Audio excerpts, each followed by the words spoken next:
Last class में हमने जो किया था कंटिन्यूअस डिस्ट्रीब्यूशन, उसमें मैंने आपको दो टेक्निक्स बताई थी, एक सिंगल एलिमेंट को लेके इंटीग्रेट करने वाली और एक टेक्निक बताई थी पेयर में इंटीग्रेशन करने वाली।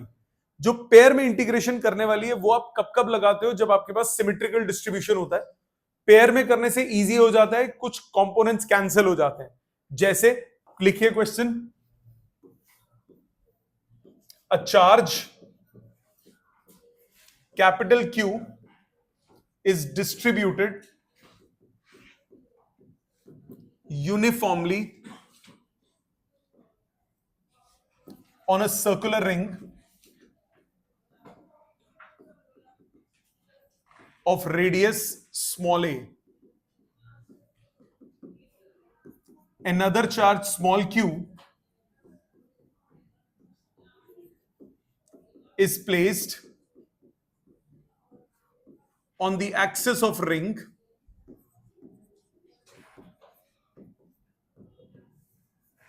at a distance x from the center of ring.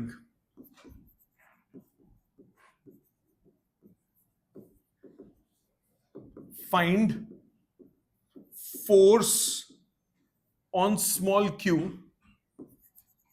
due to charge on ring. ये एज ए डेरिवेशन आगे है, जो एज ए डेरिवेशन है उसमें इलेक्ट्रिक फील्ड निकालना है, यहां पे आपको फोर्स निकालना है। कृपया ध्यान दें प्लीज, लिखने का काम बाद में होगा, पहले समझेंगे। ये अगर अभी आपने समझ लिया तो आगे आपको डेरिवेशंस वगैरह में दिक्कत नहीं होगी। ये आपको रिंग दी हुई है, नोबडी राइट, समझेंगे पहले। रिंग दी है, this ring is uniformly charged, ये इसका सेंटर ऑफ रिंग, इसके एक्सिस पे Q चार्ज रखा हुआ है at a distance x from the centre, और इसका रेडियस है a। यही सिचुएशन बोली है बेटा। अब इस रिंग की वजह से इस पे फोर्स निकालनी है। अगर ये चार्ज सेंटर पे होता तो फोर्स क्या होती? जीरो। क्यों होती जीरो? ये सर्कुलर रिंग है, ये चार्ज ये दिया हुआ है, यहां पे फोर्स चार्ज रखा, तो ये वाला जितना रिपेल करेगा उतना ये रिपेल करेगा, जितना ये सेक्शन रिपेल करेगा उतना ये सेक्शन रिपेल करेगा, जितना ये सेक्शन रिपेल करेगा उतना ये सेक्शन रिपेल करेगा, जितना ये रिपेल करेगा उतना इसके सामने वाला रिपेल करेगा। तो ओवरऑल फोर्स क्या हो जाती है? जीरो। राइट। अब मैं आपको इसको इमेजिन कराता हूं एक सिचुएशन। सपोज करो ये तो प्लस प्लस वाली सिचुएशन है, प्लीज ध्यान से सुनना। अब ये रिंग है, ऐसे ये रिंग है, रिंग के सेंटर पे आपने चार्ज रखा तो उस पे फोर्स क्या है? जीरो। ठीक है। अब अगर मैं इस सेंटर से इसको एक्सिस पे लेके चला जाता हूं तो हर सेक्शन, ये पॉइंट इसको क्या करेगा? रिपेल। ये क्या करेगा? रिपेल। सारे सेक्शंस रिपेल करेंगे, तो यानी ये पुश होगा ना। अगर सपोज ये रिंग पॉजिटिव है और ये चार्ज नेगेटिव है, तो जैसे ही मैं इधर लेके जाऊंगा तो ये वापस अट्रैक्ट होगा कि नहीं होगा? Think this of like that. जैसे ये एक रिंग है, इस रिंग पे बीच में एक मास है, मैं इमेजिन करवा रहा हूं, और ये मैंने स्ट्रिंग्स लगा दी, इलास्टिक रबर बैंड्स हैं, सपोज रबर है। अब अगर मैं इसको आगे खींचता हूं तो ये सारे रबर इसको वापस खींचेंगे कि नहीं खींचेंगे? तो सेम चीज है, अगर रिंग में पॉजिटिव चार्ज है उस पर नेगेटिव चार्ज है, जब मैं आगे लेके जाऊंगा तो ये वापस खींचेगा कि नहीं खींचेगा? तो जब वापस खींचेगा, छोड़ूंगा तो क्या होगा? वापस जाएगा, जाएगा ना। तो रबर बैंड है, आगे गया, ये रिंग है, मैं बीच में वाला वो अगला चार्ज, मैं इधर गया, मुझे सारे खींच रहे हैं, एवरीबॉडी लव्स मी। जब उन्होंने वापस खींचा तो क्या होगा? पुश बैक होऊंगा, सेंटर से ओवरशूट करूंगा, इधर जाऊंगा, फिर जब इधर जाऊंगा तो ये वापस इधर खींचेंगे, फिर इधर जाऊंगा, फिर ये वापस खींचेंगे, तो क्या करूंगा? SHM करूंगा, सिंपल हार्मोनिक मोशन होगा। इसमें नहीं होगा, ये पॉजिटिव है ये भी पॉजिटिव है, यहां रिपल्जन होगी। बट अगर ये इस प्लस को मैं माइनस कर देता हूं तो क्या होगा? अट्रैक्शन होगा, तो क्या हो जाएगा? शर्म हो जाएगी, सिंपल हार्मोनिक मोशन हो जाएगी। कैसे होगी? फॉर्मूला क्या होगा? Let's see. हाँ जी बेटा, माइनस तब भी यही होगा, तब भी चलेगा, तब भी जीरो है बेटे, बीच में भी कोई चार्ज नहीं है। ये माइनस क्यू है, ये भी माइनस है, तब भी रिपेल होगा। बीच में कोई चार्ज है ही नहीं, अभी कोई चार्ज नहीं है, सिर्फ रिंग पे है और ये चार्ज है। अगर होगा तो उसकी भी फोर्स आ जाएगी। अभी पहले रिंग की बात कर लेते हैं। अब रिंग पे आपने एक छोटा सा एलिमेंट लिया ए बी, डीएल लेंथ का। मैं यहां पे इंग्लिश भी लिख लेता हूं साथ में। Take a small length element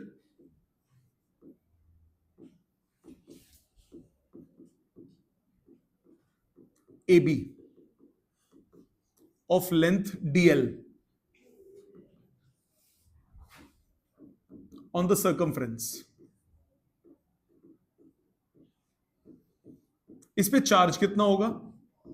dq by dl, ये हो जाएगा total charge upon total length. Yes और नो? फिर से dt लिख दिया मैंने, आदत है मेरी बचपन की। ये dq by dl है, dq by dl charge per unit length क्या होगा? लैम्डा। लैम्डा क्या रहेगा? Constant. So dq by dl हो गया total charge upon total length. तो इसका dq कितना होगा? dq कितना हो जाएगा? q dl by 2 pi a। मानते हो यहां तक? कोई दिक्कत यहां तक? दीदी बाद में लिखना बेटे, सामने ध्यान दो। Charge per unit length constant होता है। अरे कोई बात नहीं यार, तुम भावनाओं में जा रहे हो। ले, खुश, हैप्पी, क्लैपिंग। तो dq कितना हो गया? q dl by 2 pi। यहां तक तो कोई दिक्कत नहीं है बेटा, पक्का? इसकी वजह से रिपल्सिव फोर्स होगी, इसकी वजह से फोर्स हो जाएगी रिपल्सिव। होगी कि नहीं होगी? मान लिया वो फोर्स है df1। डिस्टेंस कितना हो गया? ये x, ये a, ये हो गया root x square plus a square Pythagoras से। होगा कि नहीं? कोई स्टेप ना समझ में आए उसी वक्त रोक देना मेरे को। छोटा एलिमेंट लिया, इसकी वजह से हो गई रिपल्सिव फोर्स। तो ये फोर्स कितनी होगी? df1। बेटे तेरे को कहीं जाना है, पॉटी आई है तो बाद में कर लियो, पहले समझ ले। कितनी बार बोलो, लिखने की जल्दी क्यों है? k q1 q2 by distance का स्क्वायर नंबर 2। मानते हो बेटा? ये df1 का मैग्नीट्यूड हो गया। अब क्या करो? मैंने बोला सिमेट्रिसिटी पे चलना है, सिमेट्रिक है। इसके डायमेट्रिकली अपोजिट एक और लेंथ एलिमेंट ले लो CD, जस्ट अपोजिट। इसकी वजह से भी फोर्स निकालो, df2। होगी कि नहीं? पिछले में क्या किया था देखो, हमने एक इधर लिया, इसकी वजह से फोर्स निकाली, ऑपोजिट साइड एक और लिया, एक और फोर्स निकाली, ताकि कंपोनेंट्स कैंसिल होकर रिजल्टेंट बन जाए। सेम यहां पे कर रहे हैं। मैंने बोला take another length element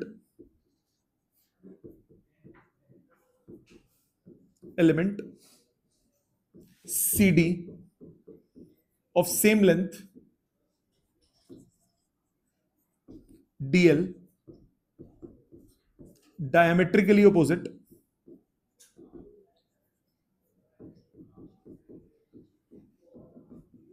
to AB।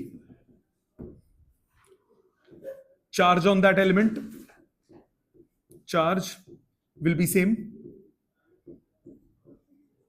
as in AB। क्यों सेम होगा? क्योंकि DL सेम है, सेम लेंथ लिया है। यूनिफॉर्म डिस्ट्रीब्यूशन में क्या होता है? अगर कहीं पे DL लेंथ में DQ चार्ज है तो कहीं पे भी DL लेंथ लो तो चार्ज कितना होगा? DQ। ठीक है, अब इसका फोर्स क्या होगा? Force due to CD df2 magnitude same आएगा, k dq q by x square plus a square. इस स्टेप तक कोई डाउट है बेटा किसी को? आज कल से बेटर समझ में आ रहा है, क्योंकि एक बेस बन चुका है। अगर मैं सीधा ये कराता तो हालत खराब हो जाती तुम्हारी। सोच नहीं पाते कि हम 2 क्यू ले रहे हैं। अब आपको कम से कम ये भी सिंगल में भी हो जाता है, सिंगल एलिमेंट लो तब भी हो जाएगा ये इंटीग्रेशन करके, पर थोड़ा टीडियस जॉब है उसमें। फिर वो कॉस और साइन कंपोनेंट्स लेने पड़ेंगे, फिर आई कैप जे कैप की 2 की इंटीग्रेशन होती है। ये बेटर मेथड है, ये इजी हो जाता है इससे। यहां तक कोई डाउट है तो बोलो। अब क्या करेंगे? कंपोनेंट्स में डिवाइड करेंगे। कंपोनेंट्स में ब्रेक करते हैं इसको। कंपोनेंट्स में ब्रेक करोगे, परपेंडिकुलर, हॉरिजॉन्टल। जी बेटा, इधर और इधर भी ले सकता है, कोई भी 2 डायमेट्रिकली ऑपोजिट लिए मैंने, बाकी भी आएंगे बेटा। अभी 2 लेके इंटीग्रेट करूंगा ना, अभी इंटीग्रेट नहीं किया मैंने। ये एंगल मैंने फाई मान लिया, तो ये एंगल फाई हो गया, वर्टिकली ऑपोजिट। ये दोनों ऊपर नीचे वाले ट्राइंगल्स क्या है, कॉन्ग्रुएंट है। ये भी फाइव मान लिया, ये भी कितना हो गया, 5 हो गया। DF2 के दो कंपोनेंट्स, DF1 के दो कंपोनेंट्स, ये और इधर और ये दो कैंसिल आउट हो जाएंगे, ये दो एड अप हो जाएंगे, ठीक है ना। तो आप क्या बोलोगे, resolving DF1 and DF2 into rectangular components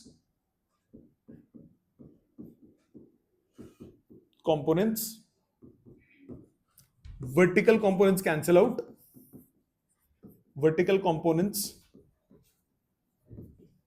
out, and horizontal components add up। यहां तक बात समझ में आती है। सो मतलब इन दोनों का रिजल्टेंट क्या हुआ, DF हो जाएगा DF1 cos 5 plus DF2 cos 5, DF1 plus DF2 cos 5। Value डालो, DF1 प्लस DF2 जोड़ो, डबल हो गया एक का, 2k dq by 2kq dq by x square plus a square cos 5। मानते हो बेटा, वैल्यू डालो, dq की वैल्यू क्या निकाली है, q by 2 pi a into dl, 2kq by x square plus a square q by 2 pi a into dl। cos 5 की value क्या हो गई, cos क्या होता है, बेस अपॉन हाइपोटेन्यूज, वो हो गया x upon root x square plus a square, because cos 5 की value x upon root x square plus a square. सब कांस्टेंट्स हैं dl को छोड़ के। सो df कितना आ गया, टोटल फोर्स कितनी आ गई, 2kq बाय 2 से 2 काट दो, kq x by pi a x square plus a square to the power 3/2 into integration of dl। dl की इंटीग्रेशन की लिमिट्स क्या होंगी बताओ, 0 टू पाई r। लेंथ है ना यहां पे, क्या बताया था, जब पेयर में लेते हैं तो आधी बार इंटीग्रेट करते हैं, क्यों, पेयर्स में इंटीग्रेट कर रहे हो। आपके पास ये गोलू है, आपने इसको लिया, ये अपने आप कवर हो गया, आप इसको लोगे ये ऑटोमेटिकली कवर हो जाएगा, आप इसको लोगे ये ऑटोमेटिकली कवर हो जाएगा, क्योंकि आप पेयर में इंटीग्रेशन कर रहे हो। सिंगल एलिमेंट इंटीग्रेट करते हैं तो 0 से 2 पाई r तक होता, यहां पे पेयर में इंटीग्रेशन हो रहा है तो 0 से पाई r यहां पे क्या है a, तो लिमिट क्या हो जाएगी 0 से पाई a। करो integrate, kq by pi a into x square plus a square की पावर 3/2 इंटू dl की integration l 0 to pi a। Limit put करोगे, पाई a से पाई a कट जाएगा, आंसर आ गया फोर्स का kqqx by x square plus a square to the power 3/2। यहां तक समझ में आता है। ये वाली वैल्यू dq की वैल्यू ये सब्स्टिट्यूट की है,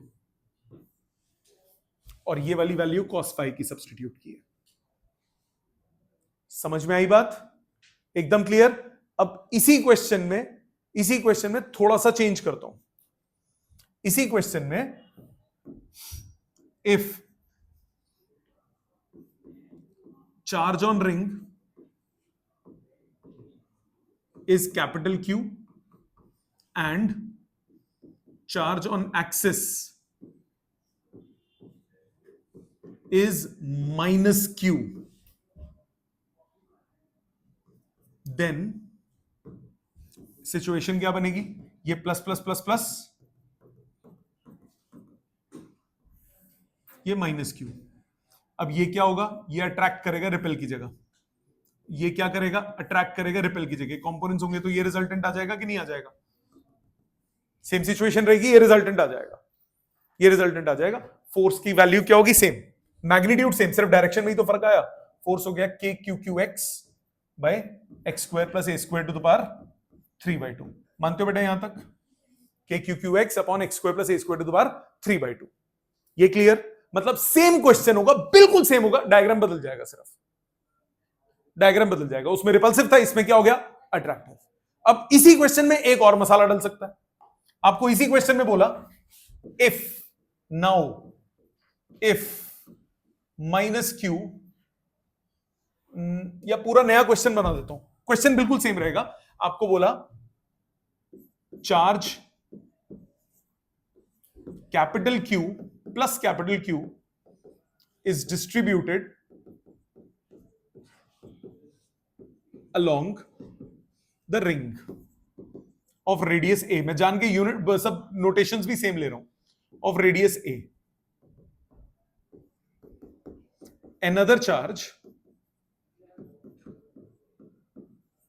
minus small q is placed at center of ring। Centre of ring पे प्लेस करूंगा तो क्या होगा, नेट फोर्स क्या हो जाएगी, जीरो। नेट फोर्स हो जाएगी zero. Now this charge minus q is slightly displaced along the axis of ring।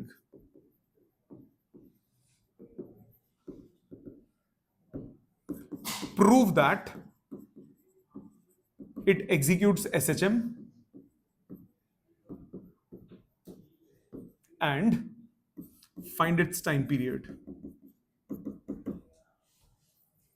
ये प्रूव करना है कि वो शर्म करेगा, और शर्म करते करते क्या होगा, टाइम पीरियड भी निकल जाएगा। निकालते हैं। सिचुएशन वही है, plus plus plus plus plus plus, centre पे था तो जीरो, हमने स्लाइटली डिस्प्लेस किया उसको। स्लाइटली डिस्प्लेस करेंगे, ये अट्रैक्ट, ये अट्रैक्ट, ये अट्रैक्ट, ये नेट फोर्स आ गई। Derivation of force same as previous question.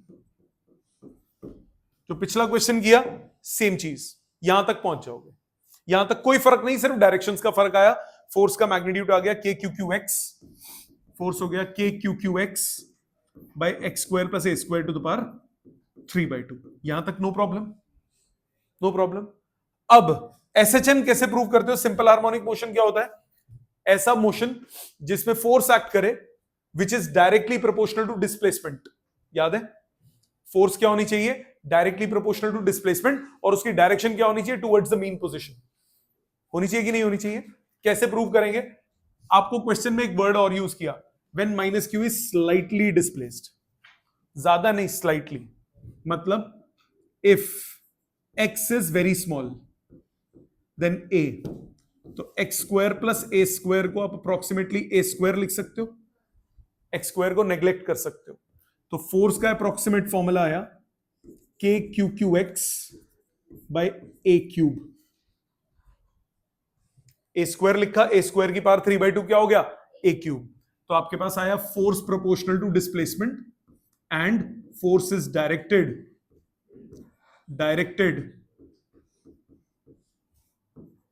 Towards the mean position, towards mean position, या force is directed in the direction opposite to displacement. Displacement से पुट्ठी डायरेक्शन में, यही होता है F proportional to negative of displacement. F proportional to negative of displacement किसके लिए होता है? सिंपल हार्मोनिक मोशन के लिए। एसएचएम के लिए क्या कंडीशन होती है? एसएचएम की कंडीशन होती है force directly proportional to negative of displacement, मतलब F is equal to minus K x होना चाहिए। इसमें के क्या कहलाता है? Spring constant. Spring constant. Time period का फॉर्मूला क्या होता है? 2π√m/k। 2π inertia factor upon spring factor. मतलब इधर अगर मैं बात करूं फोर्स की, तो फोर्स हो जाएगा के क्यू क्यू एक्स अपॉन ए क्यूब। तो ये क्या हो गया? Spring constant. स्प्रिंग फैक्टर कितना हो गया? के क्यू क्यू अपॉन ए क्यूब। टाइम पीरियड कितना हो गया? 2π/m/k Q Q by a cube. तो आंसर आया अंडर रूट ऑफ, सब कुछ अंदर ले जाओ, 4π² m/a³ अपॉन क्यू क्यू और के की वैल्यू 4πε0। रिजल्ट आया root of 16π³ ε0 ma² by q q. ये रिजल्ट हो गया टाइम पे, ए स्क्वायर नहीं ए क्यूब। लॉजिक समझ में आया? Logical clear? देखो मैथ्स वहीं तक बची, इसके बाद 2 स्टेप फालतू हो गए।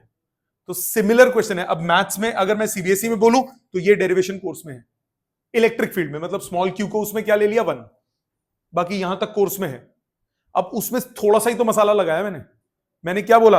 मैंने बोला कि अगर तो चार्ज नेगेटिव होगा तो रिपल्सिव की जगह अट्रैक्टिव वाला सिचुएशन बनेगी। अट्रैक्टिव सिचुएशन में एक और केस बन सकता है कि स्लाइट डिस्प्लेस करोगे तो वो क्या करेगा? सिंपल हार्मोनिक मोशन करेगा। सिंपल हार्मोनिक मोशन प्रूव जब भी करना हो तो आप सिंपली क्या प्रूव करोगे कि फोर्स प्रोपोर्शनल है डिस्प्लेसमेंट के और फोर्स की डायरेक्शन डिस्प्लेसमेंट से पुट्ठी है। वो प्रूव करने के बाद F इज इक्वल टू वो स्प्रिंग कांस्टेंट इनटू डिस्प्लेसमेंट आ जाएगा। स्प्रिंग कांस्टेंट निकालने के बाद आप फॉर्मूला लगा दोगे। सिंपल ये कंडीशन है। हाँ बेटे, वो भी कर सकते हो, वो भी कर सकते हो। मल्टीपल मेथड्स हैं ऐसे तो। मोमेंट ऑफ इनर्शिया वाला भी एक मेथड है, ऐसे ही एनर्जी वाला भी मेथड है।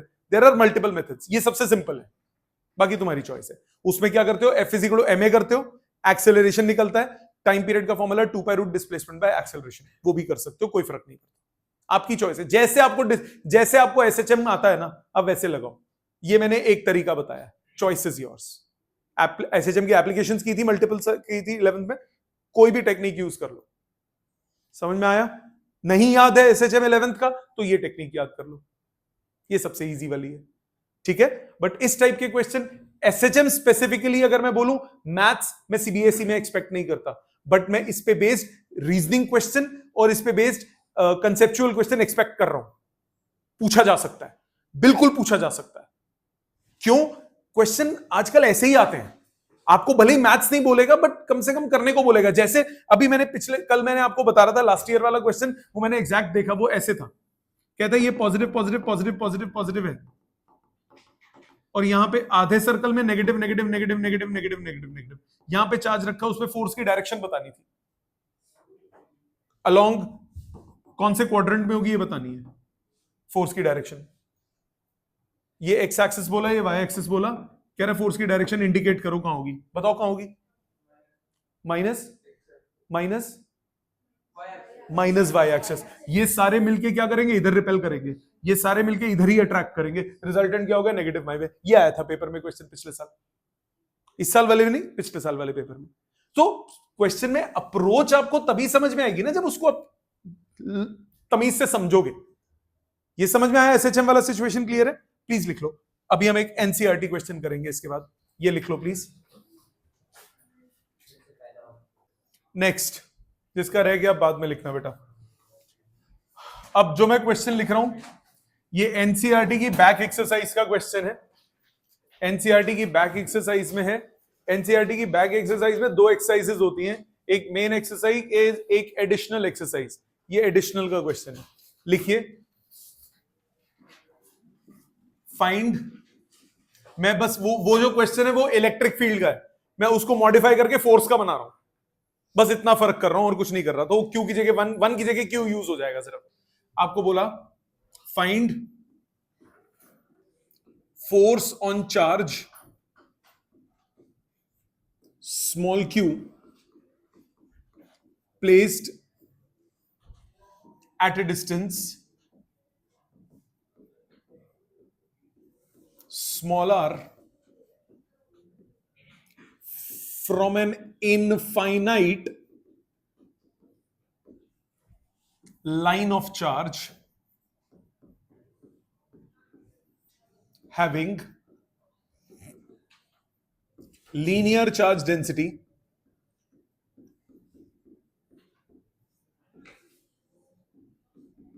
lambda, having linear charge density lambda। NCERT में जो क्वेश्चन दिया हुआ है वो यही क्वेश्चन है, साथ में एक ब्रैकेट में लिखा है विदाउट यूजिंग गॉस थ्योरम, क्योंकि गॉस थ्योरम से ये क्वेश्चन 2 लाइन में हो जाता है, बट उसने स्पेसिफाई किया है क्वेश्चन में without using Gauss theorem. Gauss theorem अभी हमने की नहीं है, आगे करेंगे। जब गॉस थ्योरम कर लेंगे तो 2 लाइनर है, बट जब ये गॉस थ्योरम नहीं है तो ये क्या है, देखते हैं कितना लाइनर है। मेन ये वैसे क्वेश्चन आसान है, कंसेप्ट आपको समझ में आ जाएगा, फिजिक्स आपको समझ में आ जाएगी, फंसोगे इसमें मैथ्स में, मैथ्स भी समझ में आ जाएगी, इंटीग्रेशन नहीं आएगी बेसिकली। और वो क्यों समझ नहीं आएगी इंटीग्रेशन? क्योंकि अभी आपने मैथ्स में इंटीग्रेशन किया नहीं। एक बार आप मैथ्स में इंटीग्रेशन करोगे ये हलवा बन जाएगा आपके लिए, बट अभी आपको समझाओ मैं सारा दूंगा। अभी आपको ये स्ट्राइक नहीं करेगा कि मैंने ये क्यों किया, वो रीजनिंग आपको तब आएगी जब आप मैथ्स में कर लोगे इंटीग्रेशन। ठीक है, तो पहले लॉजिक समझते हैं, पहले उस पॉइंट तक चलते हैं जहां तक आपकी फिजिक्स कंप्लीट होती है। ये आपके पास plus plus plus plus plus plus है, प्लीज सामने देखना बेटा, लिखना नहीं। ये इंफिनिटी तक जा रहा है, इनफाइनाइट लाइन चार्ज है। यहां पे चार्ज रखा small q at a distance r from this, यही बोला है सिचुएशन। क्योंकि ये दोनों साइड इंफिनिटी पे है तो आप लेफ्ट और राइट बराबर लेंथ मान सकते हो, सिमिट्री से कर सकते हो। कैसे? एक एलिमेंट लिया dx लेंथ का at a distance x from the centre, ये कितना हो जाएगा under root of x square plus r square, मानते हो? इस एलिमेंट पे चार्ज मान लिया dq, तो dq बाई dx कितना हो गया लैम्डा के बराबर, तो इस पे जो चार्ज हुआ वो कितना हुआ लैम्डा dx, मानते हो बेटा? पिछले वाले में तो टोटल चार्ज पता था ना, इसमें तो नहीं पता, इसमें तो लैम्डा पता है, तो dq कितना हो गया लैम्डा dx, राइट? रख लो संभाल के। इस बेबी की वजह से यहां पे फोर्स कितना होगा dF1, dF1 कितना होगा k dq q by distance का स्क्वायर यानी x square plus r square. Any problem till this point तो बोलो। अब सिमिट्रिकल बनाना है, एक तरफ आपने x डिस्टेंस दूर माना, अब दूसरी तरफ लो x डिस्टेंस दूर, dx length dq charge x distance, इसकी वजह से फोर्स निकालो। इस तरफ हो जाएगी dF2, dF2 की भी वैल्यू सेम आएगी कि नहीं आएगी? मैग्नीट्यूड में वैल्यू सेम आएगी कि नहीं आएगी? मानते हो यहां तक बात? मानते हो यहां तक बात? कोई दिक्कत तो नहीं है? इधर तक सबको समझ में आया? क्या करेंगे इसके बाद? कंपोनेंट्स में ब्रेक करेंगे, कंपोनेंट्स तोड़ते हैं, वर्टिकल हॉरिजॉन्टल। इस एंगल को मान लिया थीटा, तो ये एंगल हुआ थीटा, ये थीटा तो ये थीटा, ऑल्टरनेट ये थीटा तो ये थीटा, उसकी जरूरत नहीं है, हमें ऊपर के कंपोनेंट चाहिए। ये थीटा तो ये थीटा कोरस्पॉन्डिंग, ये थीटा तो ये थीटा कोरस्पॉन्डिंग। डीएफ के दो कंपोनेंट्स, राइट साइड हुआ dF1 cos थीटा, ऊपर हुआ dF1 sin थीटा। इधर कंपोनेंट लेफ्ट हुआ dF2 cos थीटा, ऊपर कितना हुआ dF2 sin थीटा। ये दोनों कैंसिल आउट हो जाएंगे, ये दोनों एडअप हो जाएंगे। टोटल फोर्स कितनी हो गई? टोटल फोर्स हो गई dF1 sin theta plus dF2 sin theta. यहां तक मानते हो बेटा? इधर तक कोई दिक्कत नहीं होगी आई गेस किसी को, है ना? यहां तक समझ में आ गया ना? ओके, कॉमन लो, dF1 प्लस dF2 कितना हुआ? Twice of KQ DQ by x square plus a square, x square plus r square into sine theta. Sine theta क्या लिख सकते हो? चलो साइन थीटा। यहां तक कोई डाउट है तो बोलो। dq की value lambda dx, sine theta की भी वैल्यू डाल दो, x upon under root of x square plus a square, x square plus r square. So r ही लिखा बेटा,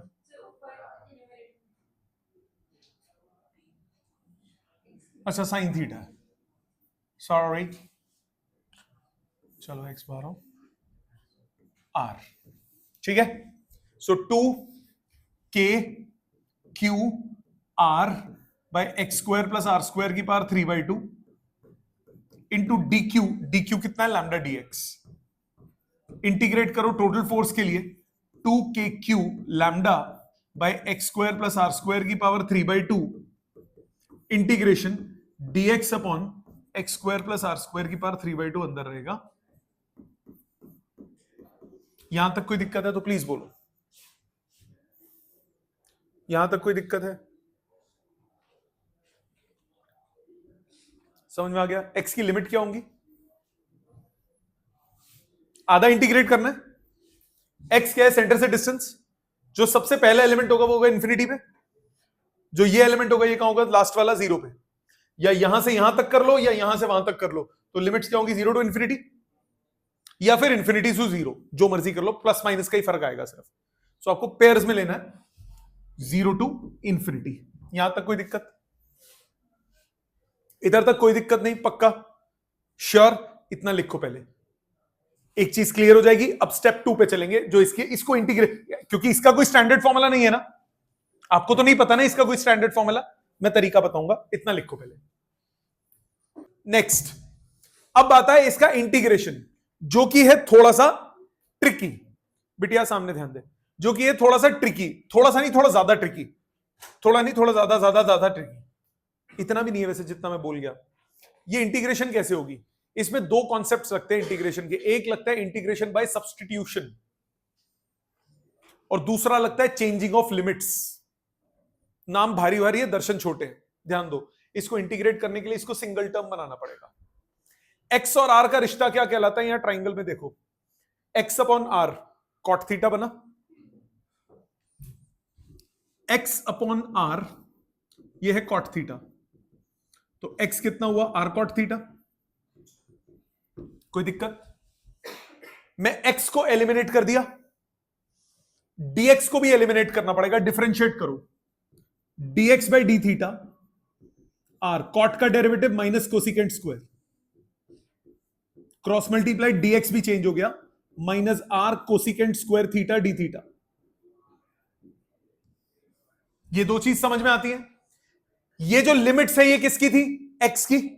अब मैंने वेरिएबल चेंज कर दिया थीटा, तो अब लिमिट बनाऊंगा थीटा की। कैसे बनाऊंगा? अगर एक्स की वैल्यू 0 है,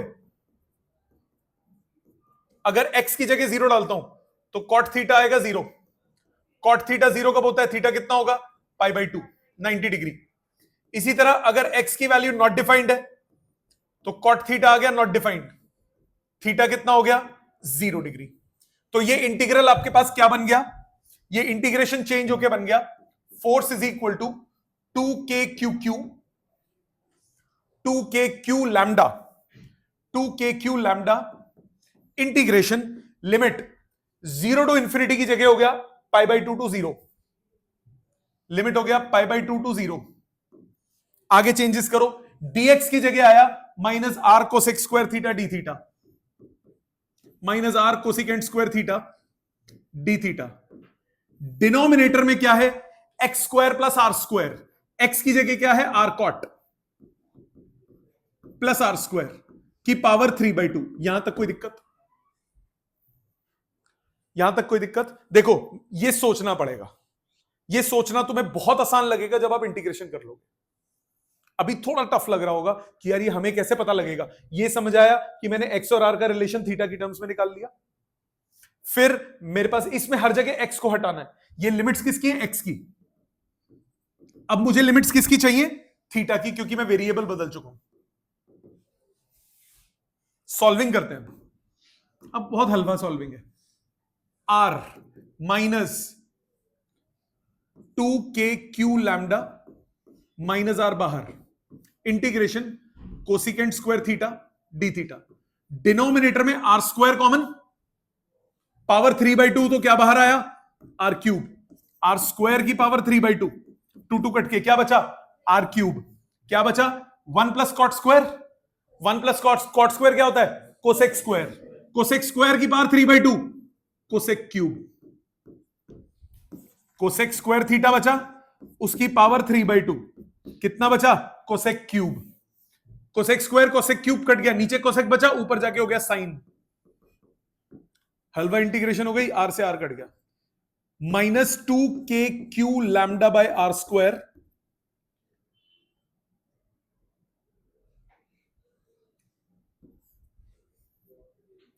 sign theta d theta integration. एक मिनट, आर स्क्वायर नहीं, आर बचना चाहिए, कहीं कुछ मिस हुआ है मुझसे। यस, ये आर ऊपर वाला मिस हो गया मेरा। ये आर था ना ऊपर, ये यहां लिखा, यहां लिखना रह गया। आर मिस करा है मैंने, कोई बात नहीं, वो लॉजिकली ठीक है। एक आर है, ये भी कट गया, आर स्क्वायर कट गया, ये आर बचा नीचे। यहां तक क्लियर? मैंने एक आर मिस कर दिया था, यहां से ये लिखा हुआ था, यहां रह गया था लिखना। सो ये r एक था ऊपर ऑलरेडी। सो साइन का इंटीग्रेशन कितना होता है?